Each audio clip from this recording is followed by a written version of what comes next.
இந்த xenon compoundsல நமக்கு HCF2 HCF4 HCO2F2 இதே மாதிரி HCF6 எக்ஸெட்ரா இந்த மாதிரியான காம்பவுண்ட்ஸ்லாம் எக்ஸிஸ்ட் ஆகும். கரெக்டா? இப்போ ஜெனான் அப்படிங்கிறது ஆல்ரெடி மோஸ்ட் ஸ்டேபிளா. இப்போ ஜெனானுடைய கான்ஃபிகரேஷன் என்னது? 2s. அதுக்கப்புறம் என்னது? 2p எத்தனை எலக்ட்ரான்?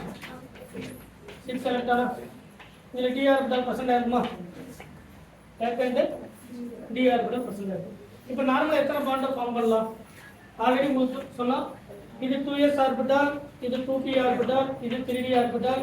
இதில் நடக்கக்கூடியது 3 எக்ஸைட்டேஷன். இதில் நடக்கணும் அப்படின்னா ஃபோர்ஸ்டு எக்ஸைட்டேஷன் இருக்கும். இந்த ஃபோர்ஸ்டு எக்ஸைட்டேஷன் நடக்கணும் அப்படின்னா டி ஆர்பிட்டாலுடைய இது ஸ்ரிங்கிங் ஆஃப் ஆர்பிட்டால் சொல்லுவாங்க. ஆர்பிட்டாலுடைய சுருக்கம் சொல்லுவாங்க. ஆர்பிட்டால் எப்போ சுருங்கும் அப்படின்னா இங்கே இருக்கக்கூடிய காம்பவுண்ட் சென்ட்ரல் மெட்டல் ஆட்டம், அதாவது சென்ட்ரல் ஆட்டம் வந்து எப்படி இருக்குன்னா ஹைலி பாசிட்டிவ் நேச்சராக இருக்கும். எப்போல்லாம் ஹைலி பாசிட்டிவ் நேச்சராக இருக்கோ அப்போல்லாம் எஃபெக்டிவ் நியூக்ளியர் சார்ஜ் அதிகமாகும். அப்போ அவுட்டர் மோஸ்ட் ஆர்பிட்டால் வந்து எலக்ட்ரானை புல் பண்ணி இருக்கக்கூடிய நேச்சர் அதிகமாகும். அப்போ தான் சைஸ் குறையும். முன்ன பாஸ்பரஸ் எத்தனை பார்த்தோம்? PF5 PCl5. அப்போ பாஸ்பரஸ் என்ன ஸ்டேட்ல இருக்குமா? ப்ளஸ் ஸ்டேட்ல இருக்கு, பாசிட்டிவ் ஸ்டேட்ல இருக்கு. அதே மாதிரி தான் ஜெனான். இப்போ HCF2 சொல்றோம், கரெக்டா இல்லையா? இப்போ ஃப்ளூரின் இப்போ HCH2 நீங்க ஃபார்ம் ஆகி பார்த்துருக்கீங்களா? அப்படி ஃபார்ம் ஆகுமா? ஏன்னா ஜெனானோட ஹைட்ரஜன் மோர் எலக்ட்ரோநெகட்டிவா கிடையாது. ஆனா ஜெனானோட ஃப்ளூரின் வந்து என்னது? மோர் எலக்ட்ரோநெகட்டிவ். அப்ப இந்த ரெண்டு எலக்ட்ரான் அப்ப ஜெனானோட ரெண்டு ஃப்ளூரினை ஃபார்ம் பண்ண முடியும். அப்ப ஜெனான் கூட கரெக்டா இருக்கக்கூடிய ஃப்ளூரின் மோர் எலக்ட்ரோநெகட்டிவ் எலிமெண்ட். அப்ப ஆர்பிட்டாலுடைய ஸ்ரிங்கிங் நடக்கும். அதாவது எஃபெக்டிவ் நியூக்ளியர் சார்ஜ் வந்து அதிகமாகும். இந்த ஜெனானுடைய சார்ஜ் HCF இது டெல் பாசிட்டிவ், இது என்னது? Del negative. அப்ப ஃபர்ஸ்ட் ஸ்டேட்ல எலக்ட்ரான்ஸை புல் பண்ணி இருக்கும்போது இந்த ரெண்டுக்கு இருக்கக்கூடிய எனர்ஜி கேப் வந்து குறையும். 2pக்கும் 3dக்கு இருக்கக்கூடிய எனர்ஜி கேப் குறையும் போது இங்கிருந்து ஒரு எலக்ட்ரான் வந்து ஜம்ப் ஆகலாம். சரிங்களா? இல்லைன்னா இங்கிருந்து ஒரு எலக்ட்ரான் வந்து ஜம்ப் ஆகலாம். எப்படி ஜம்ப் ஆனாலும் ஒரு எலக்ட்ரான் ஜம்ப் ஆகும்போது என்ன ஆகும்? இது ஒரு அன்பேர்ட் எலக்ட்ரான், இது ஒரு அன்பேர்ட் எலக்ட்ரானா மாறும். முதல்ல ரெண்டு ஃப்ளூரின் வந்து சேரலாம். சொல்ல புரியுதா? அதாவது HCF2 ஃபார்ம் ஆகும். திரும்ப இன்னும் ரெண்டு ஃப்ளூரின் ஆட் ஆகும் அப்படின்னா திரும்பவும் 4 ஃப்ளூரின் சேர்ந்து என்ன பண்ணும்?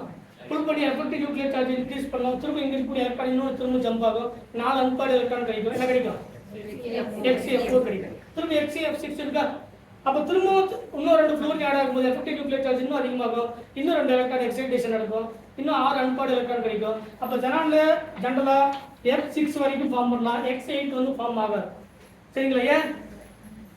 ஜெனான்ல F6 ஆனா இப்படி ஃபார்ம் ஆகிருக்கும். நேற்று பார்த்தா தெரியும்.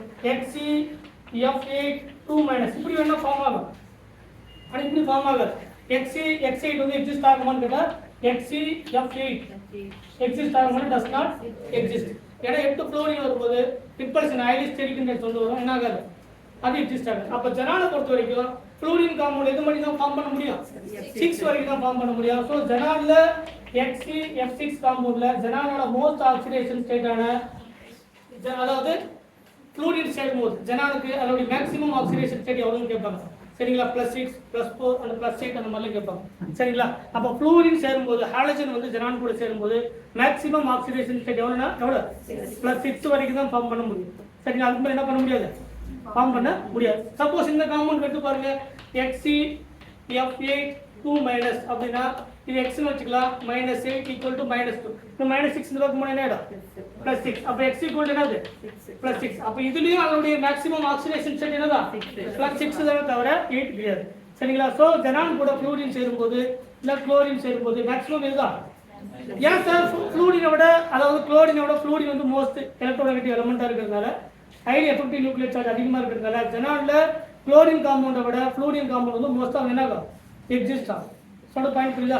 அப்ப ஃப்ளூரின் எக்ஸிஸ்ட் ஆகும்போது மேக்ஸிமம் ஆக்சிடேஷன் ஸ்டேட் +6க்கு மேல ஜெனான் காம்பவுண்ட்ல இருக்காது. சொல்ற பாயிண்ட் புரியுதா?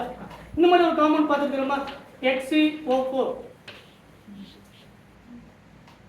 இருக்கா இல்லையா? HCO4 இருக்கா? இப்படி அதே சேம் தான். ஆர்பிட்டால் வரும்போது ஜெனானுக்கு 2sல அந்த எலக்ட்ரான், p ஆர்பிட்டால்ல 6 எலக்ட்ரான் 2 4 6 எப்படியும் போல வேக்கண்ட் d ஆர்பிட்டால் வந்து பிரசன்ட் ஆயிருக்கு. இப்போ பிரசன்ட் ஆகும்போது 4 ஆப்ஷன் ஆட் ஆகுமா? இப்போ ஸ்ட்ரக்சர் எப்படி இருக்கு? டெட்ராஹெட்ரல் ஜாமெட்ரியா Hc டபுள் பாண்ட் O இதோட ஸ்ட்ரக்சர் இப்படி தான் இருக்கும். கரெக்ட்டா? இப்போ ஜெனானோட ஆக்சிடேஷன் ஸ்டேட் என்னது? இதுல x - 8 = 0, x = என்னது? +8. கரெக்ட்டா? ஜனானுடைய அப்போ ஜனானுடைய காம்பவுண்டில் ஆக்சிஜன் சோப் பண்ணக்கூடிய மேக்ஸிமம் ஆக்சிடேஷன் ஸ்டேட் கேட்டாங்கன்னா +6 எழுதக்கூடாது. ஆன்சர் என்னது +8. கரெக்டா? அப்போ 2 கொஸ்டின் தெளிவாக தெரிஞ்சுக்கணும். ஒரு ஜனானுடைய காம்பவுண்டில் ஃப்ளூரின் சேரும்போது அதனுடைய மேக்ஸிமம் ஆக்சிடேஷன் ஸ்டேட், அதே மாதிரி ஆக்சிஜன் சேரும்போது அதனுடைய மேக்ஸிமம் ஆக்சிடேஷன் ஸ்டேட். இதில் எவ்வளோ +8, இதில் +6. இந்த 2 கொஸ்டினும் ரொம்ப முக்கியமான ஒரு விஷயம். சரிங்களா? ஏன் சார் இப்போ நார்மலாக பார்க்கும்போது ஃப்ளூரின் தான் மோஸ்ட் எலக்ட்ரோநெகட்டிவ் எலமெண்ட். அப்போ ஃப்ளூரின் தான் மேக்ஸிமமான பாண்டை வந்து ஃபார்ம் பண்ண முடிஞ்சிருக்கணும். ஆனால் குளோரின் வந்து ஏன் வந்து ஆக்சிஜன் வந்து மோர் பாண்ட் ஃபார்மேஷன் ஃபார்ம் பண்ணுது அப்படின்னா, ஏன்னா ஆக்சிஜனுக்கு என்ன கெப்பாசிட்டி உண்டு, மல்டிபிள் பாண்டை ஃபார்ம் பண்ணக்கூடிய கெப்பாசிட்டி வந்து ஆக்சிஜன் தான் உண்டு. ஃப்ளூரினுக்கு என்ன பண்ண முடியாது, சிங்கிள் பாண்டட் கெப்பாசிட்டி மட்டும் தான் உண்டு.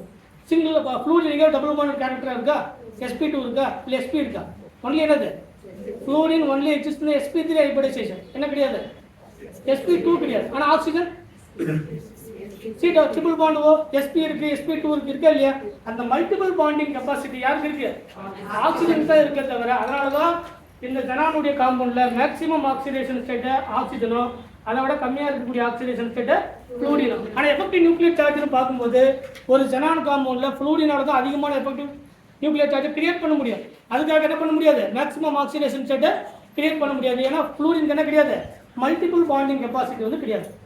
சொல்ல புரியுதா? இப்போ அதே சேம் தான். இப்போ என்ன முதல்ல ஆக்சிஜன் 4 ஆக்சிஜன் சேர்ந்து அப்படின்னா இதுவும் ஜம்ப் ஆகும், இதுவும் ஜம்ப் ஆகும், இதுவும் ஜம்ப் ஆகும், இங்கே இருக்கக்கூடிய எலக்ட்ரான்ஸும் ஜம்ப் ஆகும். டோட்டல் 8 அன்பேர்டு எலக்ட்ரான் கிடைக்கும்.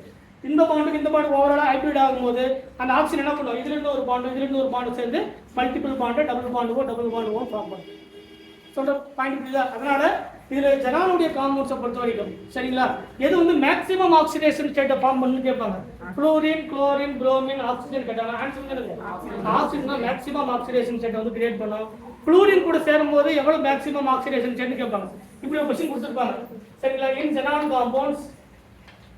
In xenon compounds, fluorine shows maximum oxidation state. Option la +2, +4, +6 and +8 கொடுப்பாங்க. ஆன்சர் என்னது, இதே வந்து ஃப்ளூரின் பதிலா ஆக்சிஜன் கொடுத்தது +8. சரிங்களா? இந்த 2 கொஸ்டின் இதில் இந்த எக்ஸைடேஷன் தியரியில் ரொம்ப முக்கியமானது. சரிங்களா? இதுதான் கம்ப்ளீட்டாக இருக்கக்கூடிய எக்ஸைடேஷன் தியரி.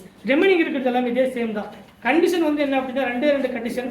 ஒன்று NS-NP, அதாவது 2s ஆர்பிட்டாலுக்கும் 2p ஆர்பிட்டாலுக்கு எங்கெல்லாம் எனர்ஜி கேப் கம்மியாக இருக்கோ அங்கெல்லாம் ஃப்ரீ எக்ஸைடேஷன் நடக்கும்.